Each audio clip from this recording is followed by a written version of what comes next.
আসসালামু আলাইকুম। আশা করি সকলেই ভালো আছেন। প্রিয় চাকরি প্রত্যাশী ভাই বোনেরা, বাংলাদেশ ব্যাংকে নিয়োগ সার্কুলার প্রকাশ করা হয়েছে। এটাতে কিন্তু এখনো আবেদন চলমান রয়েছে। এটাতে কিন্তু মোটামুটি অনেকগুলো পদসংখ্যা রয়েছে, দেখতেই পারতেছেন। তো আপনারা এই সার্কুলারটাতে আবেদন করতে পারেন। তো এখনো যারা আবেদন করেন নাই বা এই সার্কুলার সম্পর্কে অবগত না, ভিডিওটা শেষ পর্যন্ত দেখবেন, তাহলে কিন্তু আপনি এই সার্কুলার নিয়ে সকল ইনফরমেশন আপনি জানতে পারবেন। তো দেখতেই পারতেছেন এখানে মোটামুটি অনেক বড় বড় পদ রয়েছে, ৭৯টি, তারপর ৭৪টি ও ৩৩টি, ৫৪টি, একটি, ২১টি, একটি, তারপরে একটি। তো এই সার্কুলারটাতে আবেদন করতে চাইলে ভিডিওটা আপনাদেরকে দেখতে হবে, আপনার শিক্ষাগত যোগ্যতা আপনাকে এখানে বুঝতে হবে। এই শিক্ষাগত যোগ্যতা যদি আপনার থেকে থাকে, সো তাহলে কিন্তু আপনি আবেদনটা করতে পারবেন। এটাতে কিন্তু বাংলাদেশের যেকোনো জেলার যেকোনো প্রার্থী আবেদন করতে পারবে, নারী পুরুষ উভয়ে আবেদন করতে পারবে। আবেদন করতে চাইলে আপনি অনলাইনের মাধ্যমে আবেদনটা করতে পারবেন। এজন্য ভিডিওটা আপনাদেরকে শেষ পর্যন্ত দেখতে হবে। আর আমাদের চ্যানেলে যদি আপনি নতুন হয়ে থাকেন, এই চ্যানেলটাতে অবশ্যই সাবস্ক্রাইব করে রাখবেন। কেননা বাংলাদেশের সরকারি যত নিয়োগ সার্কুলার আছে, সকল সরকারি নিয়োগ সার্কুলার এই চ্যানেলটাতে আপলোড করা হয়। এর জন্য অবশ্যই সাবস্ক্রাইব করে আমাদের সঙ্গে যুক্ত থাকবেন। ব্যাংকার সিলেকশন কমিটির সদস্যভুক্ত বিভিন্ন আর্থিক ব্যাংক প্রতিষ্ঠানে নিম্নোক্ত পদসমূহে নিয়োগের নিমিত্তে প্রতিযোগিতামূলক পরীক্ষার মাধ্যমে প্যানেল প্রস্তুতির লক্ষ্যে প্রকৃত বাংলাদেশী নাগরিকদের নিকট হতে অনলাইন আবেদনের জন্য আহ্বান করা যাচ্ছে। অর্থাৎ দেশের যে কোনো জেলার যে কোনো প্রার্থী চাইলে আবেদন করতে পারবে, অনলাইনে আবেদন করতে হবে। ১ নম্বর আছে সিনিয়র অফিসার আইটি, নবম গ্রেডের ৭৯টি পদ রয়েছে, দেখতে পারতেছেন বিশাল বড় পদ সংখ্যা। ২২,০০০ থেকে ৫৩,০০০ টাকা বেতন ধরা হয়েছে। এটা হচ্ছে আপনার সিনিয়র অফিসার আইটি, ৭৯টি পদ রয়েছে। এখানে সোনালী ব্যাংকে ১৭টি পদ রয়েছে, অগ্রণী ব্যাংকে ৪১টি রয়েছে, বাংলাদেশ ডেভেলপমেন্ট ব্যাংক পিএলসিতে 7টি রয়েছে এবং কৃষি ব্যাংকে হচ্ছে 14টি পদ রয়েছে। তো যারা বাংলাদেশ ব্যাংকের সার্কুলার সম্পর্কে এর আগে কিছু জানে না, বলতে পারেন যে বাংলাদেশ ব্যাংকের সার্কুলার এগুলো কেন? বাংলাদেশ ব্যাংকের আওতাভুক্ত প্রায় বহু ব্যাংক আছে, অসংখ্য ব্যাংক। তারই আওতাধীন কিন্তু এই ব্যাংকগুলো। সোনালী ব্যাংক, অগ্রণী ব্যাংক, পিএলসি, তারপরে আপনার কৃষি ব্যাংক, রাষ্ট্রীয় কৃষি উন্নয়ন ব্যাংক, তারপর হচ্ছে বাংলাদেশ ডেভেলপমেন্ট ব্যাংক, বাংলাদেশ কৃষি উন্নয়ন ব্যাংক, তারপরে হচ্ছে আপনার প্রবাসী কল্যাণ ব্যাংক। এগুলো কিন্তু সব বাংলাদেশ ব্যাংকের আওতাধীন, ঠিক আছে?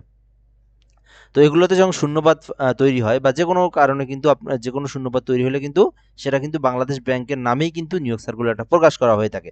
তো আশা করি আপনারা বুঝতে পেরেছেন। তো এইটাতে আবেদন করতে আবেদনের সময় এবং আবেদনের পেমেন্টটা যখন দিবেন আপনি, তখন কিন্তু এই যে এই জব আইডিটার প্রয়োজন হবে। প্রতিটা পদের জন্য আলাদা জব আইডি আছে। এইটা পদের জন্য জব আইডি হচ্ছে 25/10/4। তো শিক্ষাগত যোগ্যতা চাওয়া হয়েছে স্বীকৃতি কোনো বিশ্ববিদ্যালয় হইতে computer science, electrical and electronics engineering, computer science and engineering, information and communication technology, information and communication engineering, software engineering, information and technology, computer science and software engineering, computer science and telecommunication engineering, সংশ্লিষ্ট বিষয়ে masters, স্নাতক সহ masters degree থাকতে হবে। 4 বছর মেয়াদি honours pass করা থাকলেও কিন্তু আপনারা আবেদন করতে পারবেন। আচ্ছা, এই বিষয়টা আমি আপনাদেরকে আরও একটু সুন্দরভাবে সহজে বোঝানোর চেষ্টা করি।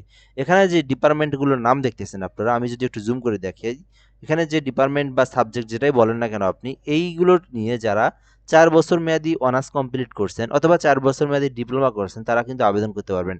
আর যারা ডিগ্রি থেকে লেখাপড়া করেন, আপনি যদি মাস্টার্স পাস করে থাকেন এই সাবজেক্টগুলো নিয়ে, সো তাহলে কিন্তু আপনি আবেদন করতে পারবেন। অর্থাৎ ডিগ্রি 3 বছর মেয়াদি যারা ডিগ্রি করছেন তাদের জন্য মাস্টার্স থাকতে হবে। আর যারা 4 বছর মেয়াদি অনার্স করছেন তারা কিন্তু এগুলোতে আবেদন করতে পারবে। তো দেখতে পারতেছেন এখানে কোন কোন ডিপার্টমেন্টগুলোর নাম বলা আছে। ১ নম্বরে এখানে বলা আছে হচ্ছে কম্পিউটার সায়েন্স, তারপর হচ্ছে ইলেকট্রিক্যাল অ্যান্ড ইলেকট্রনিক্স, তারপর হচ্ছে computer science and engineering, information and communication technology, তারপর হচ্ছে ইনফরমেশন কমিউনিকেশন ইঞ্জিনিয়ারিং, তারপরে software engineering, information technology, computer science and software engineering, computer science and telecommunication engineering. এগুলো নিয়ে আপনারা অনার্স করা থাকলে আবেদন করতে পারবেন। আচ্ছা, এরপরে এখানে একটা বিষয় বলা আছে, সেটা আমি একটা বিষয় যদি বলে দিই, সবগুলোর জন্য একই প্রসেস। সো বাংলাদেশ ব্যাংকে আবেদন করতে আপনি সবসময় দেখবেন যে কোনো সার্কুলারে বাংলাদেশ ব্যাংকে আবেদন করতে আপনার আহ, যেটা পয়েন্ট যেটা সেটা হচ্ছে এসএসসি, এইচএসসি, অনার্স। সাপোজ আপনি অনার্স পাস দিয়ে আবেদন করবেন, সেক্ষেত্রে তিনটার মধ্যে মিনিমাম দুইটাতে প্রথম বিভাগ আপনার রেজাল্ট থাকতে হয়, অর্থাৎ 3 পয়েন্টের উপর রেজাল্ট থাকতে হয়। একটাতে দ্বিতীয় বিভাগ থাকলে আবেদন করা যায়, যেমন একটাতে হচ্ছে 3 পয়েন্টের নিচে আর দুইটাতে হচ্ছে 3 পয়েন্টের উপরে রেজাল্ট আছে, তাহলে আপনি আবেদন করতে পারবেন। আচ্ছা, এরপরে আছে অফিসার আইটি, দশম গ্রেডের 16,000 থেকে 38,000 টাকা বেতন, ৭৪টি পদ রয়েছে। তো এখানে আপনার সোনালী ব্যাংক পিএলসিতে 17টি, আর হচ্ছে অগ্রণী ব্যাংকে 44টি, আর প্রবাসী কল্যাণ ব্যাংকে 9টি। কিন্তু এখানে কিন্তু মোটামুটি অনেকগুলো পদ, ৭৪টি পদ রয়েছে। সো 25/10/5 এটা হচ্ছে জব আইডি। আর এটাতে আবেদন করতে উপরের যেগুলো আমি বললাম, যে ডিপার্টমেন্ট বা সাবজেক্টগুলোর নাম বললাম, এইটার জন্য কিন্তু সেম, উপরেরটা আর নিচেরটা একেবারেই সেম। তো যাদের এই ডিপার্টমেন্টগুলো নিয়ে যারা অনার্স কমপ্লিট করছেন, তারা কিন্তু আবেদন করতে পারবেন। 3 নম্বর আছে অ্যাসিস্ট্যান্ট প্রোগ্রামার সহকারী। তো আপনি যদি অ্যাসিস্ট্যান্ট প্রোগ্রামার সহকারীতে আবেদন করতে ইচ্ছুক হন সেক্ষেত্রে আবেদন করতে পারেন। 22,000 থেকে 53,000 টাকা বেতন, নবম গ্রেডের, যেটা বেতন স্কেল 15 অনুযায়ী। আর এখানে কিন্তু 33টি পদ রয়েছে এবং এখানে আবেদন করতে সোনালী ব্যাংক পিএলসিতে কিন্তু একটি পদ রয়েছে, পিএলসিতে রূপালীতে 20টি, বাংলাদেশ কৃষিতে 6টি এবং বাংলাদেশ কৃষি উন্নয়ন ব্যাংকে 2টি, ফাইন্যান্স অ্যান্ড কর্পোরেশনে 1টি, ইনভেস্টমেন্ট কর্পোরেশনে 2টি এবং কর্মসংস্থান ব্যাংকে 1টি পদ ফাঁকা রয়েছে। এটাতেও কিন্তু আবেদন করতে, উপরের যেগুলো দেখলেন এটাতেও সেম, অর্থাৎ সেম এডুকেশনাল কোয়ালিফিকেশন 3 নম্বরটাতেও। 4 নম্বরটা হচ্ছে অ্যাসিস্ট্যান্ট ইঞ্জিনিয়ারিং আইটি, 54টি পদ রয়েছে। তো এইটাতে আবেদন করতে 22,000 থেকে 53,000 টাকা বেতন রয়েছে। তো সোনালী ব্যাংকে 3টি পদ রয়েছে এবং রূপালী ব্যাংকে 15টি এবং বাংলাদেশ কৃষি ব্যাংকে 6টি এবং বাংলাদেশ আনসার ভিডিপি উন্নয়ন ব্যাংকে কিন্তু 6টি এবং প্রবাসী কল্যাণ ব্যাংকে 24টি পদ ফাঁকা রয়েছে। মোট এটাতেও কিন্তু 54টি পদ ফাঁকা রয়েছে। এটাতে কিন্তু আপনার জব আইডি হচ্ছে 25/10/7। আর এখানে আবেদন করতে শিক্ষাগত যোগ্যতা চাওয়া হয়েছে স্বীকৃতি কোনো বিশ্ববিদ্যালয় হইতে computer science and engineering, information and communication technology, information and communication engineering, software engineering, electrical and electronics engineering, information and technology, computer science and software engineering, computer science and telecommunication engineering, সংশ্লিষ্ট বিষয়ে masters বা masters সহ masters degree থাকতে হবে। অর্থাৎ আপনি যদি honours complete করে থাকেন সেক্ষেত্রে আবেদন করতে পারবেন, আর যদি মাস্টার্স পাস করে থাকেন তাহলেও কিন্তু আপনি আবেদন করতে পারবেন। আচ্ছা, যাদের এই শিক্ষাগত যোগ্যতা আছে আপনারা কিন্তু এটাতেও দেখতে পারেন।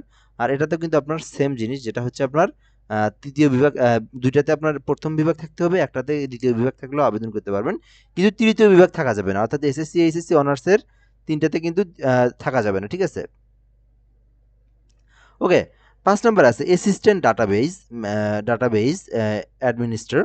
সো নবম গ্রেডের এটাতে আবেদন করতে চাইলে আপনার একটি পদ রয়েছে সোনালী ব্যাংক পিএলসি, সেটি হচ্ছে কোনো স্বীকৃতি বিশ্ববিদ্যালয়তে computer science and engineering, electrical and electronics engineering, information and communication technology, information and communication engineering, software engineering, information technology, computer science and software engineering, computer science and telecommunication engineering, সংশ্লিষ্ট বিষয়ে 4 বছর মেয়াদী honours বা degree থাকতে হবে। তো 4 বছর মেয়াদী অনার্স বা ডিগ্রি যদি করে থাকেন এই সাবজেক্টগুলোর উপরে থেকে, সো তাহলে কিন্তু আপনি আবেদন করতে পারবেন। 6 নম্বরে আছে senior officer assistant network. So এটাতে চাইলেও আবেদন করতে পারেন। এটাতে কিন্তু 21টি পদ রয়েছে। আবেদন করতে বাংলাদেশ রাষ্ট্রীয় কৃষি উন্নয়ন ব্যাংকে 1টি আর রূপালী ব্যাংকে 20টি পদ রয়েছে। তো আপনি কিন্তু চাইলে এটাতে আবেদন করতে পারেন যদি আপনার এই শিক্ষাগত যোগ্যতা থাকে এবং এখানে আপনার রূপালী ব্যাংকে 20টি পদ ফাঁকা রয়েছে। এটা হচ্ছে আবেদনের সময় আপনার ব্যাংকের নাম সিলেক্ট করতে হয়। আর এটা হচ্ছে জব আইডি হচ্ছে 25/10/9। এটাতে আবেদন করতে চাইলে ওই তো উপরের যেটা দেখলেন, উপরের যে এডুকেশনাল কোয়ালিফিকেশন, যে সাবজেক্টগুলো ডিপার্টমেন্টগুলোর নাম দেখলেন, এটার ক্ষেত্রেও কিন্তু সেম। আচ্ছা, 7 নম্বরে আছে চিফ মেইনটেন্স। তো এটাতে আপনার হচ্ছে 3য় গ্রেডের, এটার আপনার বেতন হচ্ছে 56,000 থেকে 74,000 টাকা বেতন, একটি পদ রয়েছে। প্রবাসী কল্যাণ ব্যাংকে নিয়োগ দেওয়া হবে। 25/11/0 এটা হচ্ছে জব আইডি। এটাতে আবেদন করে উঠতে প্রিন্সিপাল মেইনটেন্স ইঞ্জিনিয়ারিং বা সমমান পদে অনন্য 3 বছরের চাকরি সহ নবম বা তদুর্ধ্ব গ্রেডে অনন্য 15 বছরের চাকরির অভিজ্ঞতা থাকতে হবে। অর্থাৎ আপনি যদি এইটাতে আবেদন করতে চান 3 বছরের চাকরি থাকতে হবে নবম গ্রেডের, ঠিক আছে? তাহলে আপনি আবেদন করতে পারবেন। আর এখানে বা তদুর্ধ্ব গ্রেডে যদি থাকে, মানে আপনার 10ম 11 গ্রেডেও যদি থাকে কিন্তু 15 বছরের অভিজ্ঞতা থাকে, তাহলে আপনি আবেদন করতে পারবেন। আচ্ছা, এখানে বিষয়টা হচ্ছে কি, আপনি যদি কোনো জায়গায় চাকরিরত অবস্থাও থাকেন, নবম গ্রেডে আপনি চাকরি করতেছেন, আপনি কিন্তু এটাতে উত্তীর্ণ হলে 3য় গ্রেডে আসতে পারবেন। আবার আপনি যদি 10ম বা 11 গ্রেডে 15 বছর চাকরি করে থাকেন, ডাইরেক্ট এটাতে উত্তীর্ণ হলে 3য় গ্রেডে আসতে পারতেছেন। আপনার বেতনটা দেখেন প্রায় কিন্তু সব সহকারে বহু টাকা, ঠিক আছে? তো অনেক কিছু মিলে প্রায় লাখের কাছাকাছি, মানে এইরকম আর কি। আচ্ছা, এরপর যদি আমরা এখান থেকে দেখি রক্ষণাবেক্ষণ প্রকৌশলী 6ষ্ঠ গ্রেডের একটি পদ রয়েছে, 35,000 থেকে 67,000 টাকা বেতন স্কেল, আনসার ভিডিপি উন্নয়ন ব্যাংকে। এটি হচ্ছে আপনার শিক্ষাগত যোগ্যতা চাওয়া হয়েছে স্বীকৃতি কোনো বিশ্ববিদ্যালয় হইতে computer science and engineering, electrical and electronics engineering, information and communication technology, সংশ্লিষ্ট বিষয়ে অনন্য 2য় শ্রেণী বা সমমানের সিজিপিএ সহ স্নাতক বা সমমানের ডিগ্রি থাকতে হবে। যারা 4 বছর মেয়াদী এই সাবজেক্টগুলো বা ডিপার্টমেন্টগুলো নিয়ে লেখাপড়া করছেন, 4 বছর মেয়াদী অনার্স কমপ্লিট করছেন, তারা কিন্তু আবেদন করতে পারবেন। এটাতেও কিন্তু আপনার এসএসসি এইচএসসি অনার্স 3টার মধ্যে অবশ্যই 2টাতে প্রথম বিভাগ, একটাতে দ্বিতীয় বিভাগ থাকলে আপনারা আবেদন করতে পারবেন।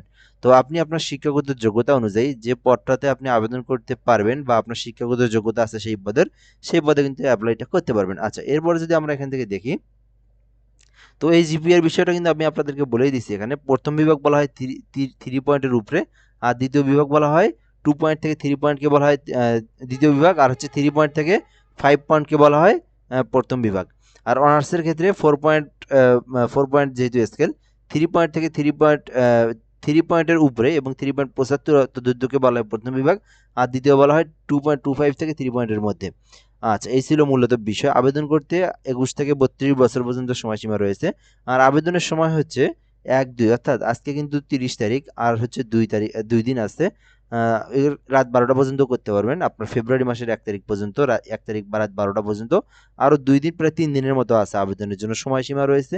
200 টাকা ফি জমা দিয়ে আপনারা কিন্তু এই সার্কুলারে আবেদন করতে পারবেন। আবেদন করতে চাইলে রিক্রুটমেন্ট BBORGBT এই ওয়েবসাইটে প্রবেশ করে আপনারা এই সার্কুলারে আবেদন করতে পারবেন। যারা আগে আবেদন করছেন, ইউজার আইডি পাসওয়ার্ড দিয়ে আপনারা কিন্তু পুনরায় আবেদন করতে পারবেন। আশা করি আপনারা বুঝতে পেরেছেন। এখানে আবেদনের প্রসেসটা বলে দেওয়া আছে। বেসিক্যালি এই আবেদনটা একেবারেই একটু ক্রিটিক্যাল আবেদন, বা অন্যভাবে আবেদন ক্রিটিক্যাল না, সহজ, কিন্তু অন্যভাবে যাওয়া লাগে রিক্রুটমেন্ট BBORG এই ওয়েবসাইটের মাধ্যমে। ওই জন্য এটা বলে বোঝানো সম্ভব না। আপনারা যখন আবেদন করবেন রিক্রুটমেন্ট BBORG, তখন আপনারা সকল অপশনগুলো পাবেন, ধারাবাহিকভাবে আবেদন করবেন। এটাতে কিন্তু আপনার সার্টিফিকেটের পাবলিশ ডেট লাগে।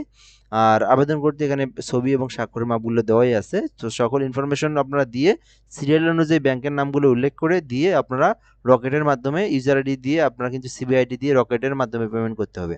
ঠিক আছে? তো যে কোনো দোকান থেকে আপনারা আবেদন করে নিতে পারেন। নিজেরা করতে চাইলে আমারও ভিডিও দেওয়া আছে আবেদনের প্রসেস সম্পর্কে, আপনারা ইউটিউবে ভিডিওটা দেখতে পারেন। তো এ পর্যন্ত ভিডিওটা আজকের। ভালো থাকবেন। আসসালামু আলাইকুম।